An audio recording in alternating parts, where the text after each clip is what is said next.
in people's lives, there's only maybe half dozen, 7, 8 categories that really matter. Most people, they major in minor things. They focus on stuff that doesn't matter. They know more about this celebrity going in and out of rehab than they do about their own personal development. But I look at and say, if you look at your body, without that, everything else is out the door. You don't want to be richest man in the graveyard. That's not going to do it. If there's energy, if there's vitality, if there's strength, it's going to show up in your relationship. It's going to show up in your business, show up in your life. That's an area you got to master. You can't dabble. It's too important. Emotions are everything. I mean, you got a ton of money, you got everybody loves you, and your primary emotions are pissed off and frustrated, then your life's pissed off and frustrated. It doesn't matter if you got $1 billion or 1 million people loving you, your life is not great. Relationships, intimate relationships especially. It's where the most juice in life comes from. It's where the most pain comes from most people. It's worth mastering instead of dabbling. Really looking at what are you going to do with your time? And mastering your time. Instead of having a checklist, you cross it all off. You can mistake movement for achievement. I want to squeeze out of that time what matters, that creates value for me and for everyone I care about and love. What about your career or your business and the mastery of that instead of dabbling? Most businesses are dabblers. That's why they don't make it. 96%, any 10-year period of time, 4% make it. That doesn't even mean they're profitable. And it does not mean they're enjoying themselves. All right. Or they're getting anybody else to feel good. Really mastering money. So that it's not a question in your life. You can do and be and give and share as much as you want. You're not stressed about it. You live in a place of abundance. And then spiritually, really, I think, I don't tell people what to believe spiritually, but I believe that ultimately, whatever you believe, you got to live it. And it should lead to growing and giving. If you're growing, you feel alive. If you're giving, you feel 10 times more alive. And I think if someone can celebrate and give, then that's spiritual state. So to me, those are the areas I look at mastering. Business, for sure, but it's the areas of life that matter most. And most of where we spend our time doesn't make people feel fulfilled. That's why the average person is not fit and healthy. The average person is not in a relationship where they have tremendous passion. I'm not a dummy. I'm not a positive thinker. I know the truth. The average person is not successful in business. The average person is not earning what they want to earn. But you know what? Very few people have those things, but a few do. A few are happy, fulfilled, spiritually alive, financially strong, their business is growing, they have passionate love affairs, and I'm obsessed with finding the few who do and find out what they do different and teaching to everybody. Everyone's going to measure themselves differently because everyone values things differently. Some people value success or significance. Some people value love more. Some value just basic levels of certainty. So when I look at the specific metrics, I really look at metrics of what are the things that need to be measured to know if your life is going to work or not. So I look at it as our whole lives are guided moment to moment by the state you're in. Learning how to change your state, not bullshit, not fake, but to go from pissed off, frustrated, freaked out to back in your center or creative or determined or something that's going to move you forward. It's going to create a better quality of life for you and others. That's a critical skill set. So moment to moment, our life's controlled by our states. Yep. If you're in an angry state, you're going to respond differently than if you're feeling playful. But what controls those states long term is your model of the world, your worldview. And I look at that as having, as a metric, 3 things that I look at. I look to see first, what are the targets you're after? The target is, everyone has different goals and dreams and desires. But as I traveled around the world to 100 countries, I started going, holy shit, I'm seeing the same problems. What's underneath it? I began to see that there are these same 6 human needs that we all have, the same needs. We all have a need for certainty, that we can avoid pain and we can have some pleasure, some comfort. We all need uncertainty. We need variety or we feel dead inside. If you're totally certain, you're bored. If you have total variety, you're like freak out. And it's not a balance. It's learning which of these you need more as a person. Everyone's developed a different set of values in that area. The need for significance, to feel unique, special, important, the need to feel loved, the need to grow, and the need to contribute. Some people value certainty at the top of their list. That's their center of their target. I don't want to do anything unless I know it's going to work. I don't want to do anything unless it's the same. If you change anything, they freak out. If certainty is the number one thing on your list, everyone has the same needs, but if it's number one, I know how your life's going to be. I can predict the direction of your life and therefore the destination to some extent. If you're driven by love first, you want certainty too, but love is higher, you're going to behave very differently than if you're driven by significance. I have to be the one. So I look to see which of those needs are the top 2 on your list because they control your life. Yep.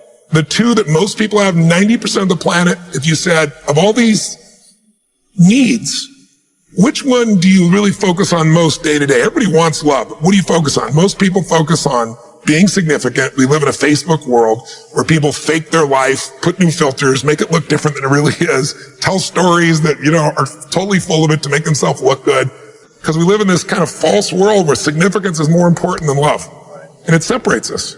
And the other one that we see most often is certainty. People want to be certain before they can do something. You couldn't have started a business like you had if you were absolutely certain before you started. You can never build a business with that. You can never build a great relationship, because if it's based on certainty, then everybody's got to stay the same and never change, which means you're never going to grow, which means you're going to be miserable. Right. So my metrics are, I want to find out what's driving you. And I want to see, is it healthy or unhealthy? You can have two people be driven by significance, though, and do it with a different set of rules. That's the second piece I measure. The beliefs or rules of how to fulfill that target. But I want to be more clear about something. An extraordinary life is life on your terms, and there's two parts. Part one to have an extraordinary life is mastering the skill of the science of achievement. How do I take what I envision and make it real? And how do I do that quicker, faster, better, easier? The ability to manifest what you come up with and make it real, like you've done with your company, yes, that's a skill set. I spend an unbelievable amount of time helping people do it faster, quicker, better, showing them the shortcuts, teaching them the strategies, modeling what works so you can save yourself a decade.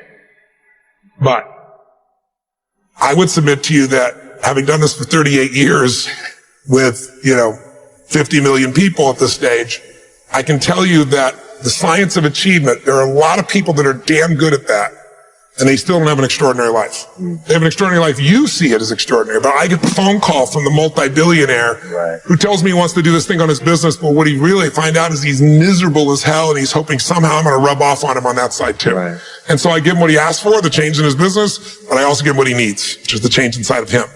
So the second skill is the art of fulfillment. If you want an extraordinary life, you can't just achieve, you got to be fulfilled. As simplistic as that sounds, but it's an art. It's not a science. Sure. It's a science to making money. Come on. Any age, any color, any background, any gender, if you do these things, you'll have an abundance of money. You do these things, you're going to have too much month at the end of the money. You're going to have financial stress, right? Body. Everyone's biochemically different, but you and I both know there's fundamental rules, laws. There's a science to the body. You violate that science, you're going to have disease. You're going to have low energy. You align with that, you're going to have an abundance of energy. It's going to affect everything in your life. It's a science. Fulfillment's not like that. Fulfillment is as different as our human beings. You want to know what God or the universe likes? Look at the jungle, look at the forest. Right. It's diverse, right? So most people think, well, I want to get that because they've been modeling somebody else, and that might work on how to achieve something. It'll never work for what to fulfill you. How many people you know, like you, got what you thought you wanted and you weren't fulfilled? Right. And that, I always tell people, success without fulfillment is the ultimate failure. The ultimate failure. Because if you go at something and you fail and you're an achiever, you don't fail. You go, I learned something, I'll just try something else. Right. I'm going to still get there. But when you succeed and you're not happy. So a perfect example of this, I mentioned in the seminar you were there because it hit me about a year and a month ago, we lost what I consider a national treasure, Robin Williams. And I asked people, how many of you love Robin Williams? Everybody raising their hand all around the world, right? He made people laugh. People were touched by him. So how good was he at the science of achievement? I mean, he wanted to be a great comedian and make the whole world laugh. He did. He wanted to have his own TV show. He did. He wanted the #1 show. He did it. He wanted to make movies. He did. He wanted to have an Academy Award for not being funny, dramatic, and he did it, right? He did it, yeah. He said he wanted a beautiful family. He achieved everything, and he hung himself. That's crazy. And I know recently someone's saying, well, he had dementia. He had drug abuse, he had alcohol abuse most of his life because he made everybody happy but whom? Himself. That's the ultimate failure. So if I had no other message to offer your viewers, and you let me give it to them right now, please. I'll tell you what I believe. I believe our lives are controlled by one force, decisions. I certainly believe in force greater than myself. Call it God if you will, grace, whatever you want to call it, the universe. But I also believe it gives us choices. And the decisions we make control us much more than the conditions we meet. It's not the conditions, it's your decisions. Decisions of what to believe, decisions what to do, decisions what to give. I say to people, think about, look back 10 years ago, 5 years ago, 15 years ago, and think of a decision you made. That if you would have made a different decision, you'd have a totally different life today. Better or worse, I don't know, but totally different.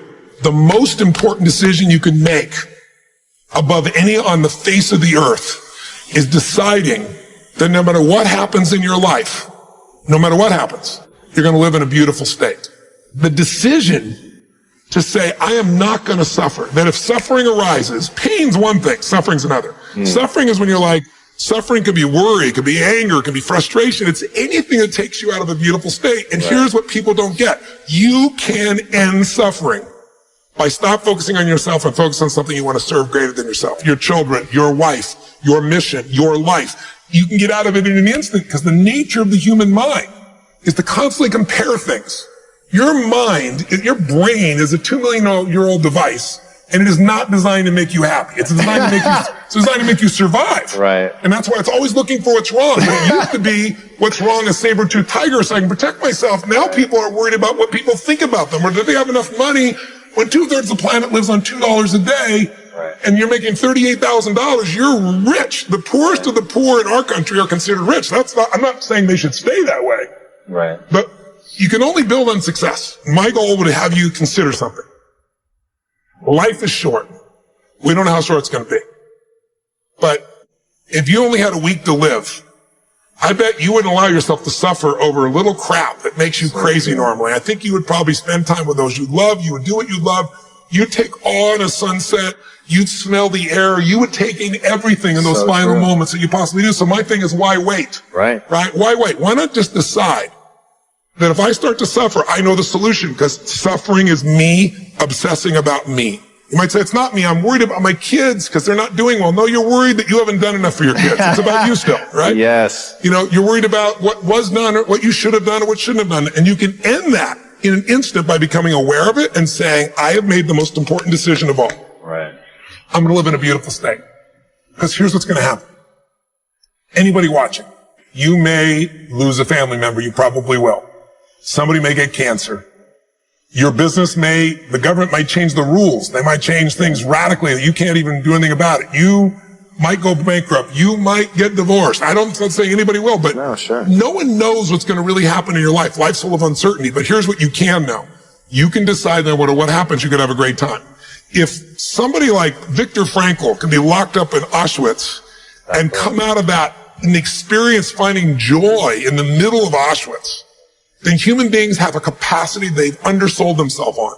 We think that the outside world determines how we feel. If people have to behave a certain way, if your husband or your wife or your kids or your coworkers or whoever, your boss, has to behave a certain way for you to be happy, and if they don't, you're unhappy, then you're always going to be unhappy, because the more people around you, the more they're going to change that, because they're all human, right? My invitation is, as great as it is to achieve, more important to enjoy. And if you can enjoy every moment in that state, when you're feeling loving and playful and passionate and curious and awe, you treat other people 100 times better than when you're feeling frustrated, pissed off, overwhelmed, worried, stressed, or feeling sorry for yourself. You're going to be a better parent. You're going to be a better lover. You're going to be a better business person. You're going to have a better life. So my soliloquy is, decide. Decide today. And actually say, what if I cut it off? What if I said, I'm not willing to settle and I'm just going to live in a beautiful state? Doesn't mean you won't feel bad. It doesn't mean you won't stay there. You instantly change. But what the hell is success? It's hitting an expectation.